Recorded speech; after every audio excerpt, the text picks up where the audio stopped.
Alrighty, y'all, welcome back to Joe's Classic Trucks. So today we're gonna be working on changing a tire on my 1995 Suzuki Intruder 1400 VS. Alright, so, man, this is sheer beauty.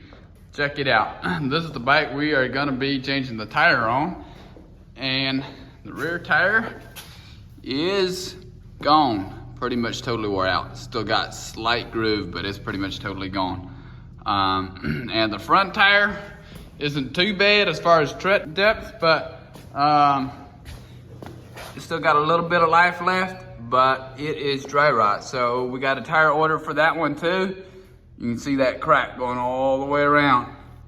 We got a front tire for that one too. It's ordered, but it's not here yet. So today we're just gonna work on the rear one. I'll take another video when I get started with the front one, but that's what we're doing, so let's get at it.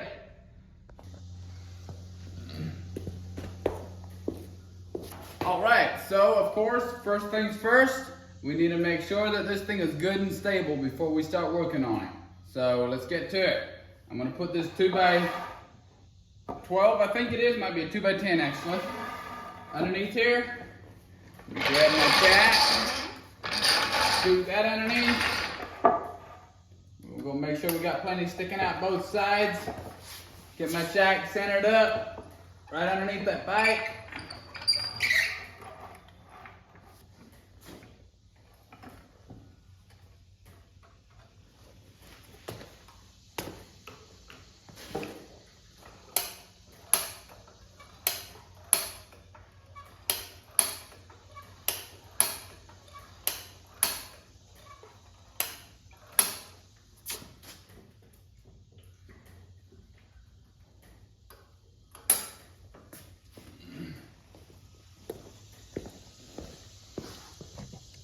All right, so there you can see how I did this. I just went right underneath it and put that post the jack post right in the center of the bike.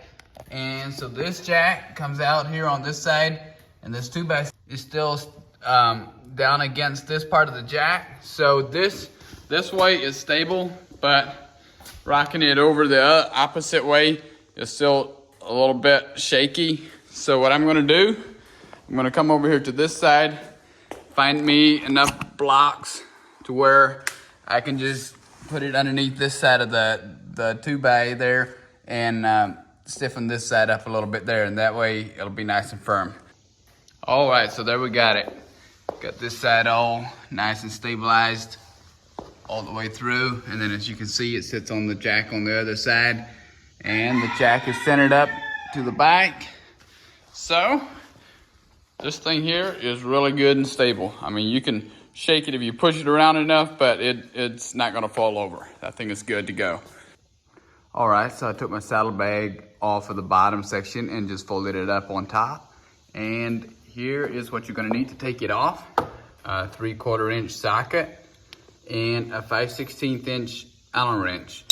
And that should be all that you'll need.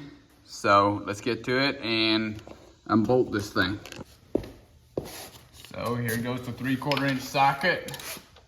Make sure we got it on reverse. There we go.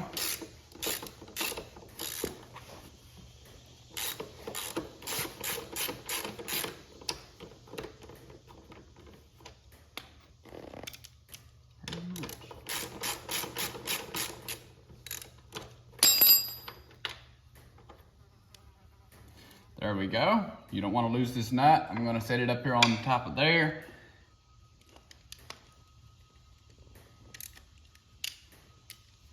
There we go with that. Now we're going to need to take this loose, our brake bracket loose. Actually, I don't know if we have to take our brake bracket loose there. Let's see here.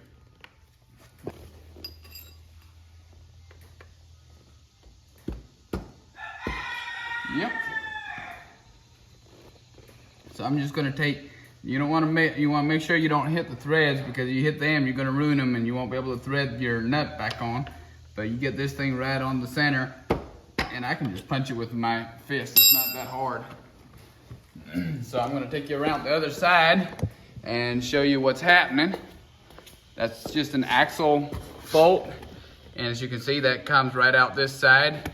All you need to do now is grab a hold of this side of the bolt and just pull that thing right on out. So I'm going to take a little bit of the weight off of the wheel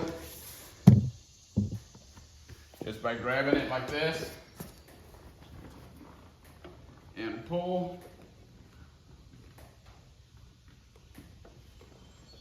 Well, it's coming a little harder than I had expected.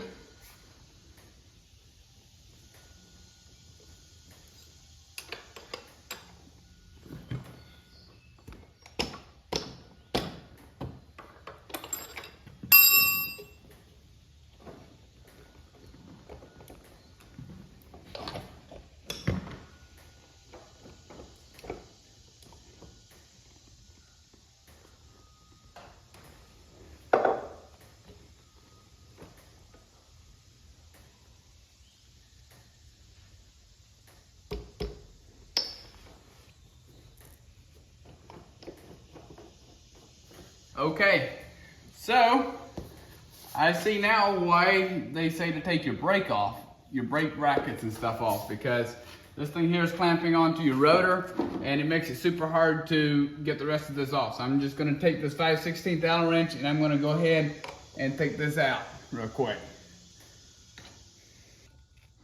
All right, so I'm not sure why, but my camera died on me. So basically what I did is there's a bolt that goes in this hole and then one right there, and that's what fastens the brake caliper to the bracket. It's that hole and that hole right there. So you just need to take them two out, and then this thing here will drop right down when you pull your pin out of there. This right here goes in line with this. When you pull your axle out, this right here will just drop right down, and then you can grab your brake and just the caliper there and just fold it over the frame there, and then you just come on around and finish pulling out that pin. I would definitely recommend leaving the pin in there until you've got that bracket stuff all loose, and then pull the pin out. But I didn't do that and it worked, but just make it easier on you. All right, so let's finish dropping this wheel.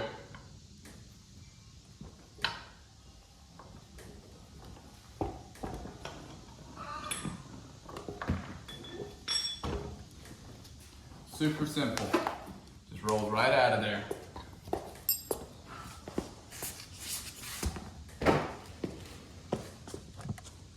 All right, and that's what it should look like after you get it out.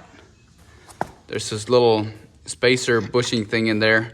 You want to make sure that thing stays in there. All right, y'all. I appreciate you tuning in and watching this video. And I'm headed into town right now to pick up a bigger Allen wrench to take off the front wheel on my motorcycle. But we'll show more on that in the next video. So if y'all like this video, just hit that like and subscribe button, and we'll see you next time.